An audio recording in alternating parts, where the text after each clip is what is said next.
पाकिस्तान में ज़िम्मेदार बहुत बदहाल है। जो छोटा ज़िम्मेदार है वो तो ऐसे कह लें कि गुर्बत की लकीर से भी नीचे है इस वक्त। और इंडिया आप हम इरिगेशन सिस्टम की बात करें, हमने पानी की बात की है, वहाँ पे इंडिया में बहुत कम इश्यूज़ हैं इरिगेशन के। आप देखें, कहते हैं ये दुनिया का सबसे बेहतरीन नहरी सिस्टम पाकिस्तान में है।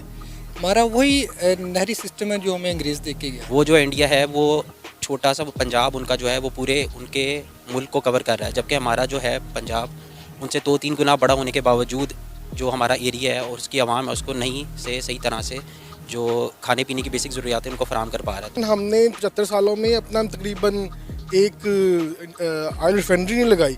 मतलब ऑयल का जो वेस्टेज होता है उससे डीजल भी निकलता है, उससे पेट्रोल तो आता ही आता है, उसके बाद केमिकल्स कितने निकलते हैं। इवन प्लास्टिक के लिए भी दाना हमें चाइना से बाय करना पड़ता है। इंडिया बहुत बड़ी मार्केट है, आपके साथ चाइना है, आपके साथ इंडिया है।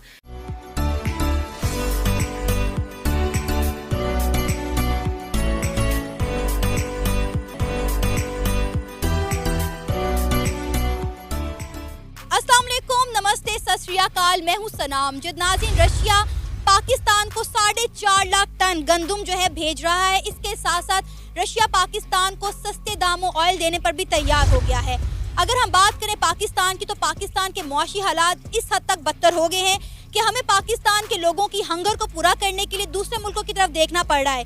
इसी के मुतबादिल अगर हम बात करें इंडिया की, तो इंडिया जो है ना सिर्फ अपने लोगों की भूख पूरा कर रहा है, बल्कि इस हद तक अनाज जो है पैदा कर रहा है कि वो दूसरे मुल्कों की भी मदद कर रहा है। इसी पर बात करेंगे आज हम पाकिस्तान की आवाम से। तो आइए चलिए हमारे साथ। अस्सलाम वालेकुम। वालेकुम सलाम। सर, आपका नाम? अली। अली, रशिया जो है वो पाकिस्तान को 4.5 लाख टन जो है गंदम भेज रहा है। इसके साथ ही साथ वो मान गए हैं कि वो पाकिस्तान को सस्ते दामों जो है तेल भी देंगे। क्या कहेंगे, हमें अपने मुल्क को चलाने के लिए दूसरे मुल्कों की तरफ क्यों देखना पड़ रहा है? मतलब पहले हम रशिया की तरले मिन्नतें कर रहे थे कि हमें तेल दे दे, तेल दे दे। वो हमें गंदम तो दे रहे, लेकिन साथ ही साथ तेल देने के लिए भी मान गए। उसकी वजह ये है, मोस्टली हम तकरीबन 24 करोड़ या 25 करोड़ आबादी तो हो चुकी हुई है, और हम अपना 86% जो मीठा पानी है वो समुद्र में बहा देते हैं। और हमारा तकरीबन देख लें आधा जो पाकिस्तान है वो बलोचिस्तान है, और वहाँ मतलब कोई दरिया नहीं है। ठीक है, अगर हमारा एक डैम बन जाता काला बाग, तो वहाँ पानी चला जाता और आज आपकी जितने भी खाने पीने की ज़रूरियात हैं वो पूरी हो जाती, तो शायद हमें ये लेना भी ना पड़ता। आपके साथ नेबर आपका ईरान है, और एक ज़माने में वहाँ आटा नहीं था, आज वो 7 लाख टन आटा अपने घर में बना रहे हैं पानी को स्टॉक करके। तो ये और हमारी आबादी को रुक तो रही नहीं, ये दिन ब दिन बढ़ती चली जा रही है। और अगर हमने कल भी यानी कि इन फ्यूचर भी ना सोचा, तो डॉलर्स हम वैसे भी नहीं कमाते, ना कोई ऐसी चीज़ सेल करते हैं जिससे हम डॉलर्स कमा सकें। मतलब सेल क्या करते हैं, हम आम बेच लेते हैं, चावल बेच लेते हैं। इससे तो ये मतलब ये मौसम ही है ना। मतलब हमें कोई इंडस्ट्रियलाइजेशन करनी चाहिए ऐसे जिससे हम अपने डॉलर्स अर्न करें, और हमें या शायद कमा लेते, तो कुछ हमने किया ही नहीं हुआ इसमें। तो सबसे बड़ी प्रॉब्लम ये है, और इन फ्यूचर भी ये रहेगी अगर हमने डैम्स ना बनाए और पूरा ये नहीं कि अपना बलोचिस्तान को नहीं दिया पानी, तो ये स्टिल चलती रहेंगी। हम अभी भी कितने % चने दालें तो बाहर से मंगवा रहे हैं। और अगर हम अपने हमसाए मुल्क इंडिया की तरफ देखें, तो इंडिया ना सिर्फ अपने लोगों की जरूरत पूरी करता है, बल्कि अपने हमसाए मुल्क की मदद भी करता है। जैसे आप देख लें, श्रीलंका के हालात ख़राब हुए, अफगानिस्तान के हालात ख़राब हुए, तो उन्होंने उनको हर लिहाज से मदद की, उनको अनाज प्रोवाइड किया। लेकिन हम जो है अपने ना तो मुल्क की ज़रूरत पूरी कर पा रहे हैं और ना ही किसी मुल्क के साथ अच्छे ताल्लुकात बना पा रहे हैं। सर, अब सिर्फ इंडिया छोड़ें, आपके साथ ईरान है जिसके पास 40 साल से सैंक्शंस हैं, वो अपनी गाड़ी ईच एंड एवरीथिंग खुद ही बना रहे हैं। ये देख लें, इवन हमने 75 सालों में अपना तकरीबन एक ऑयल रिफाइनरी नहीं लगाई। मतलब ऑयल का जो वेस्टेज होता है उससे डीजल भी निकलता है, उससे पेट्रोल तो आता ही आता है, उसके बाद केमिकल्स कितने निकलते हैं। इवन प्लास्टिक के लिए भी दाना हमें चाइना से बाय करना पड़ता है। इंडिया बहुत बड़ी मार्केट है, आपके साथ चाइना है, आपके साथ इंडिया है। इंडिया का मतलब एक सीधी सी बात है, वो अपनी एक फ़िल्म चला लेना तो वो उनके 1500 के 1600 के सिनेमास अपने मुल्क में ही है, उनकी फ्लॉ फिल्म भी बिजनेस कर जाती है। तो इसी वजह आप यही देख लें कि आपका पंजाब के अलावा जो KPK है और बलोचिस्तान है, कोई इंडस्ट्री नहीं है उधर। वहाँ के लोग बाहर जाके काम कर रहे हैं और पैसे कमा रहे हैं। अब यहाँ ही होता सिस्टम सारा, अब वो लोग पत्थरों की ज़िंदगी गुजार रहे हैं। आप ये लाहौर में ही देख लें कि हम लोग इसी जगह के रहने वाले हैं। यहाँ इतने मदरसे खुले हुए हैं जहाँ बच्चे जो हैं वो सारी इन जगहों से पढ़ने के लिए आ रहे हैं। ठीक है, क्यों? वो इसलिए पढ़ने आ रहे हैं क्योंकि उनको वहाँ 4 साल के 4 कपड़े मिल जाएंगे और खाने को मतलब खाना मिल जाता है। उनके वहाँ तो माँ बाप के पास कुछ भी नहीं है, मतलब हमने कुछ दिया ही नहीं उन लोगों को। तो वो फिर अब एक जहालत के लोग हैं, अब फिर आपने वहाँ टेररिज्म इतनी फैला दी है।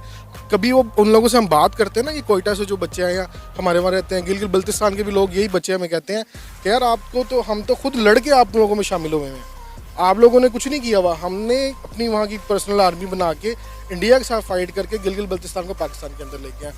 ना यूनिवर्सिटी है, ना हॉस्पिटल्स हैं, और ना ही कुछ है।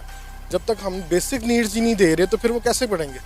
बिल्कुल सही आप कह रहे हैं सर। अगर हम यही बात कर लें, अभी हम एग्रीकल्चर की बात कर रहे हैं, तो इंडिया देखिए अपने किसानों को रिलीफ कितना देता है। उन्होंने अपना जिम्मेदारी सिस्टम जो है वो ख़त्म किया, जिम्मेदार जो होते हैं उनका वो सिस्टम उन्होंने ख़त्म किया। इसके अलावा अपने किसानों को रिलीफ देते हैं, बिजली सस्ती कर दी उनके लिए, उनको वसाइल पैदा किए। और हम क्या करते हैं अपने किसानों के साथ, आप देख लें। हमने तो अभी पिछले साल तो जाके पटवारियों से या अपने तहसीलदारों से पानी का निज़ाम वापस लिया, जो गोरा बना के गया हुआ था। मतलब हम तो एक सीधी सी बात है, आपका जो कोर्ट लॉ है वो 1800 कुछ का है, जो ब्रिटिश लॉ चल रहा है, ठीक है, और उसके मुताबिक अगर देखा जाए तो हमने तो आज तक कानून साजी की ही नहीं। जब कानून साजी ही नहीं हुई तो हम कैसे जिएंगे? आप जब तक कानून नहीं ठीक करेंगे तो कुछ भी नहीं हो सकता। आप यही देख लें कि अभी भी MNA MPs जो हैं वो सीट्स देते हैं, ठीक है, यानी कि गवर्नमेंट सीट्स, और फिर हम कहते हैं जी ब्यूरोक्रेसी कैसे ठीक होगी? जब उन्हीं के बरादरी सिस्टम वाले लोग आके बैठेंगे, हमारे ऊपर आके रूल करेंगे, तो वो फिर कैसे ब्यूरोक्रेसी ठीक हो सकेगी? अब वो वहाँ से, अब एक देख लें, एक बच्चा है, लड़का है, वो वहाँ से FA या BA करके उस्ताद लगता है, बाद में ट्रांसफ़र करा के बड़े शहर में आके बैठ जाता है, और बच्चों को जिन्होंने यहाँ साइंस पढ़नी होती है उसको FA BA वाला पढ़ा रहा था। तो फिर क्या है, जो यहाँ डबल मैथ्स या डबल केमिस्ट्री करके बैठा हुआ है या फिज़िक्स पढ़ के बैठा हुआ है, उसको तो पे ही नहीं मिलती गवर्नमेंट स्कूल में। आपका सरकारी निज़ाम सारा का सारा ऐसा ही है, ठीक है। क्योंकि मेरे खुद के चाचू भी 13 साल वापडा में बाहर जॉब करके आए हुए हैं, वो कहते हैं यार कोई लोगों को पता ही कुछ नहीं। मोहम्मद सिद्दीक, आपको पता होगा कि पाकिस्तान बड़े अरसे से कोशिश कर रहा है रशिया से सस्ता तेल खरीदने की। फाइनली वो मान गए हैं कि वो पाकिस्तान को जो है कुछ अरसे तक जो है सस्ता तेल प्रोवाइड करेंगे। उसके साथ साथ वो पाकिस्तान को 4,50,000 टन जो है गंदम भी दे रहे हैं। क्या कहेंगे कि हम खुद को कहते हैं कि हम एक ज़रखेज़ मुल्क हैं, हमारा ज़्यादातर इन्हिसार जो है वो हमारी काश्त पर है, हमारी ज़रखेज़ पर है, उसके बावजूद हम अपनी लोगों की भूख को पूरा क्यों नहीं कर पा रहे? हम क्यों दूसरे मुल्कों की तरफ देख रहे हैं? ये तो हमारे हुक्मरान को सोचना चाहिए इस बारे में कि ऐसी पॉलिसीज़ मुतारिफ करवाएं कि हमें किसी से एड की ज़रूरत ना पड़े, बल्कि हम खुद को फील हो जाएं और अपने पैरों पे खड़े हों और हमें इर्द गिर्द देखने की ज़रूरत ना पड़े। अच्छा, क्या कहेंगे हमारा हमसाया मुल्क इंडिया, मतलब जिसे हम अपना माँ जाया भी कहते हैं, वो ना सिर्फ अपने लोगों की ज़रूरत पूरी करता है बल्कि दूसरे लोगों की मदद भी करता है, और हम यहाँ अपने ही लोगों की ज़रूरत नहीं पूरी कर पा रहे, दूसरों की मदद क्या करेंगे? ये तो बेसिकली लैंड फॉर्म्स की वजह से हुआ है ना। जब से पार्टीशन हुई है तो तकरीबन 1/3 जो था वो पंजाब इंडिया के पास गया और बाकी पाकिस्तान के पास आया, लेकिन यहाँ पे लैंड फॉर्म उस तरह से नहीं किए गए जिस तरह से करने चाहिए थे। तो वो जो इंडिया है वो छोटा सा पंजाब उनका जो है वो पूरे उनके मुल्क को कवर कर रहा है, जबकि हमारा जो है पंजाब उनसे 2-3 गुना बड़ा होने के बावजूद जो हमारा एरिया है और उसकी आवाम है उसको नहीं से सही तरह से जो खाने पीने की बेसिक ज़रूरियात है उनको फराहम कर पा रहा है। तो ये बेसिकली लैंड फॉर्म्स होने चाहिए जो कि नहीं हुए अभी तक पार्टीशन के बाद। सर, अगर देखा जाए तो इंडिया जो है वो अपने किसानों को बहुत ज़्यादा रिलीफ देता है। ज़िम्मेदाराना सिस्टम जो है उन्होंने वहाँ पर ख़त्म कर दिया है। वो अपने लोगों को, जो अपने किसानों को है, सस्ती बिजली देता है, उनको जो है ज़मीनें फ्राहम करता है काश्तकारी के लिए। और हम अपने ज़मींदार के साथ क्या करते हैं, आप देख लें, हमारे यहाँ पे बिजली जो है पर यूनिट कितनी महंगी हो गई है। इसमें भी हमारी गवर्नमेंट ही को बेसिकली तवज्जो देनी चाहिए और अपनी पॉलिसीज़ को बेहतर बनाना चाहिए और आवाम दोस्ती की पॉलिसीज़ होनी चाहिए, जिस तरह से यूरोप वगैरह में होता है कि एक अच्छा डेमोक्रेटिक अगर मुल्क हमें बनना है तो हमें प्रॉपर्ली अपने आइन और कॉन्स्टिट्यूशन को फॉलो करना होगा, ताकि हम अपनी जो आवाम है उनको बेसिक और बुनियादी ज़रूरियात फराहम कर सकें। अच्छा, मुझे ये बताइएगा कि हम किसी दूसरे मुल्क से मदद लेने के बजाय, लाइक हम बार बार रशिया, अमेरिका और चाइना की तरफ देखते हैं, हम इंडिया से हेल्प क्यों नहीं लेते? हमारे बॉर्डर भी साथ हैं, मतलब ऑलमोस्ट सेम लोग हैं, यहाँ पे भी वहाँ पे भी, मौसम भी सेम है, तो वाई नॉट इंडिया? हम इंडिया की तरफ क्यों नहीं देखते? इंडिया से इस तरह की कोई हेल्प क्यों नहीं लेते? अब ये तो हमारे जो बेसिकली जो एस्टेब्लिशमेंट है उसको सोचना पड़ेगा कि क्यों हम इतने मजबूर हैं कि 70-80 साल गुजरने के बावजूद भी हम अपने जो हमसाया मुल्क हैं उनसे ताल्लुकात नहीं बेहतर बहाल कर पा रहे, और बल्कि हम डायरेक्ट उनसे जो प्याज और वगैरह इस तरह की चीज़ें हम उनसे ले सकते हैं बॉर्डर के थ्रू, वो हम दुबई के थ्रू, यानी कि पहले इंडिया दुबई को फ्राहम करता है और फिर हम तक पहुँचता है। तो ये हमारे एस्टेब्लिशमेंट और जो हुक्मरान है इनको अपनी अना को बलाए ताक रख के फिर ये फैसले करने होंगे, ताकि इससे भी हमारे मुल्क को फ़ायदा पहुँचे। नो डाउट, जितनी भी कंट्रीज़ हैं वो सारी कंट्रीज़ अपने पहले अवाम का सोचती हैं, उसके अकॉर्डिंगली वो लोग अपनी पॉलिसीज़ बनाते हैं, लेकिन हमारी हुकूमत क्या है, वो पहले अपने बारे में सोचती है, अवाम का तो सोचती ही नहीं। वो इस वजह से है कि हमारी जो गवर्नमेंट है, हमारा बेसिकली जो इलेक्शन सिस्टम है उसके अंदर इतना ज़्यादा बजट उनको चाहिए होता है इलेक्शन कैंपेन चलाने के लिए और इस तरह के जो उनके मसले हैं, तो वो पहले आके अपने जो उन्होंने खर्च किया होता है उसको रिकवर करते हैं, उसके बाद वो कुछ सोचते हैं आवाम के बारे में। तो ये बेसिकली हमारे इलेक्शन सिस्टम को बेहतर करना होगा इसलिए। पाकिस्तान जो है बड़े अरसे से कोशिश कर रहा था कि इसने रशिया से सस्ते दामों तेल ले ले। फाइनली वो मान गए हैं कि वो कुछ अरसे में बड़े डिस्काउंट रेट पर पाकिस्तान को जो है वो तेल प्रोवाइड करेंगे और साथ ही साथ वो पाकिस्तान को 4,50,000 टन जो है गंदुम भी दे रहे हैं। क्या कहेंगे, हम एक ज़रख़ेज़ मुल्क हैं, उसके बावजूद भी जो है हमने अपने मुल्क की भूख मिटाने के लिए हमें दूसरे मुल्कों की तरफ देखना पड़ रहा है। देखें जी, जहाँ तक बात है रशिया की, रशिया तो हमें आज से 7 मंथ पहले भी दे रहा था, ये पेट्रोल दे रहा था हमें। हमने उनसे रब्ता किया, लेकिन मेरे ख्याल से ये डिलेड कॉन्टैक्ट्स हैं, तो हमें ये रब्ता 7-8 माह पहले ही कर लेना चाहिए जब गवर्नमेंट चेंज हुई थी, ठीक है।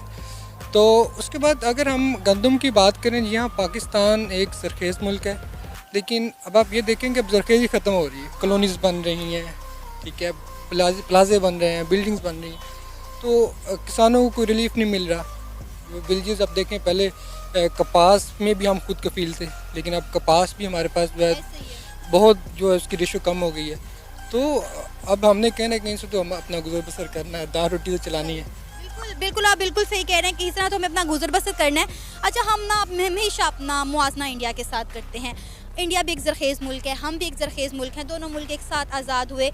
लेकिन अगर हम बात करें इंडिया की, तो इंडिया जो है वो ना सिर्फ अपने लोगों की ज़रूरत पूरी कर रहा है, बल्कि वो बहुत सारे लोगों को हेल्प भी कर रहा है, ठीक है। लाइक हम श्रीलंका के हालात पिछले दिनों ख़राब हुए, अफ़गानिस्तान के हालात हमने ख़राब होते हुए देखे, तो इंडिया ने जो है वो सबको हेल्प किया और हम जो है अपने मुल्क की ज़रूरत नहीं पूरी कर पा रहे, उल्टा हम इंडिया के साथ अपना मुकाबलाबाजी करते हैं, हम हमेशा उनके साथ मुआवजा करते हैं। देखिए, हमारा इंडिया के साथ फ़िलहाल तो कोई मुआवजा नहीं है। जो करंट सिनेरियो जो है, इंडिया एजुकेशन में हमसे बहुत ऊपर है, इंडिया हमसे इंडस्ट्री में बहुत ऊपर है, आईटी में बहुत ऊपर है। इंडिया हमसे जो है वो अपना करप्शन में जो है वो हमसे नीचे है। Pakistan global corruption perception index देखें तो पाकिस्तान अराउंड 140 आ रहा है, ठीक है, आउट ऑफ 193 कंट्रीज। और इंडिया को हम देखें तो इंडिया अंडर 100 है, इतना ज़्यादा डिफरेंस है। तो इंडिया देखें जी, जो रियलिटी है, बेशक हमारा राइवल स्टेट है, लेकिन रियलिटी को हम डिनाई नहीं कर सकते। तो इंडिया बहुत सी चीज़ों में हमसे आगे है और ये हमें एक्सेप्ट करना चाहिए, और एक्सेप्ट करेंगे तो फिर शायद हम आगे निकलेंगे। अगर हम यही देखते रहेंगे कि इंडिया यहाँ आगे है, इंडिया आगे, बस ये हम अगर पैमाइशें ही करते रहेंगे तो मेरे ख्याल में फिर जो है जैसा सिस्टम चल रहा है वैसा ही चलता रहे। अब आप देख लें कि इंडिया अपने किसानों को किस तरह रिलीफ देता है। आपने भी बात की कि हम अपने किसानों को रिलीफ नहीं देते, हमने बिजली महंगी कर दी है, हमने जो है ट्यूबवेल्स जो उनके हैं वहाँ पे प्रॉपर पानी नहीं पहुँच पा रहा। और अगर हम बात करें इंडिया की, तो इंडिया ना सिर्फ अपने किसानों को रिलीफ देता है, उन्होंने एक जिम्मेदाराना जो सिस्टम है, वो निज़ाम है, उसको ख़त्म किया है। और देखिए, उनका जिम्मेदार बड़ा खुशहाल है। जी हाँ, बिल्कुल, आप बिल्कुल सही कह रही हैं। पाकिस्तान में ज़िम्मेदार बहुत बदहाल है। जो छोटा ज़िम्मेदार है वो तो ऐसा कह लें कि गुर्बत की लकीर से भी नीचे है इस वक्त। और इंडिया, हम इरिगेशन सिस्टम की बात करें, हमने पानी की बात की है, वहाँ पे इंडिया में बहुत कम इश्यूज़ हैं इरिगेशन के। अब देखिए, कहते हैं ये दुनिया का सबसे बेहतरीन नहरी सिस्टम पाकिस्तान में है। हमारा वही नहरी सिस्टम है जो हमें अंग्रेज़ दे के गया। हमने कोई इम्प्रूवमेंट नहीं लाई अपने नहरी सिस्टम में। और जो है वो अब जितनी भी हम नहरें हम देखें कि सीपिंग का मसला में, सीपेज का मसला बहुत ज़्यादा है नहरों में, ठीक है। पानी हमारा तकरीबन 60% हमारा जो वाटर है ना वो हमारा ज़ाया हो जाता है, ठीक है। और ऊपर से जो है वो क्लाइमेट चेंज हो रहा है, ग्लोबल वार्मिंग बढ़ रही है। हमारे दरियाओं में इतनी कैपेसिटी ही नहीं है कि अपना हमारे नहरों में को हम दरियाओं से वो पानी कैरी करके जो है हमारी फसलों तक पहुंचा सकें। हमारे कैपेसिटी, बिलो कैपेसिटी हम जा रहे हैं। और जो नतीजा ये होता है कि मिलियंस ऑफ जो अपना क्यूबिक है वाटर वो हमारा दरियाओं में जाके वेस्ट हो जाता है, दरियाओं के ज़रिए समुद्र में चले जाता है। तो ये जी अब जो रियलिटी है वो तो हमें उसे एक्सेप्ट करना होगा। इंफ्रास्ट्रक्चर हमारा नहीं है उस लेवल का जिस लेवल पे जो है इंडिया जा चुका है। अच्छा, मुझे बताएं कि हम अपने मुल्क के मौशी हालात को बेहतर करने के लिए इंडिया की मदद क्यों नहीं लेते? इंडिया हर एक की मदद कर रहा है। अभी रिसेंटली रशिया भी इंडिया से जो है वो ऑयल ख़रीद रहा है। तो हम जो है हम इंडिया से मदद क्यों नहीं लेते अपने इन मसलों से निकलने के लिए? किसी से सीखना मेरा नहीं ख्याल कोई गलत चीज़ है। अगर हम बाकी मुल्कों से मदद लेते हैं तो इंडिया से मदद लेने में क्या कबाहत? देखिए जी, इंडिया से हम मदद नहीं ले सकते। ये कह लें कि साइकोलॉजिकल पॉइंट ऑफ व्यू है कि लोगों के बेलिजरेंट माइंड है। एक परसेप्शन बना हुआ है इंडिया और पाकिस्तान एक जो है वो ट्रेडिशनल राइवल्स है। और जब ये आता है तो हमारी जो मजहबी जमातें, अनफॉर्चुनेटली पॉलिटिकल जमातें, मजहबी मैं नहीं कहूँगा क्योंकि जो अपना हमारे यहाँ चंद जमातें हैं जो कहलाती तो मजहबी हैं लेकिन इनफैक्ट वो हैं पॉलिटिकल जमातें। तो वो जमातें जो हैं फिर वो आप देख सकते हैं कि वो फिर जो है बीच में जो है वो शोशा छोड़ना शुरू कर देती हैं या कह लें कि लोगों को भड़काना शुरू कर देते हैं। अपने पॉलिटिकल मींस जो है, अपने पॉलिटिकल जो एडवांटेजेस हैं वो for the sake of those advantages जो है वो वर्क करते हैं।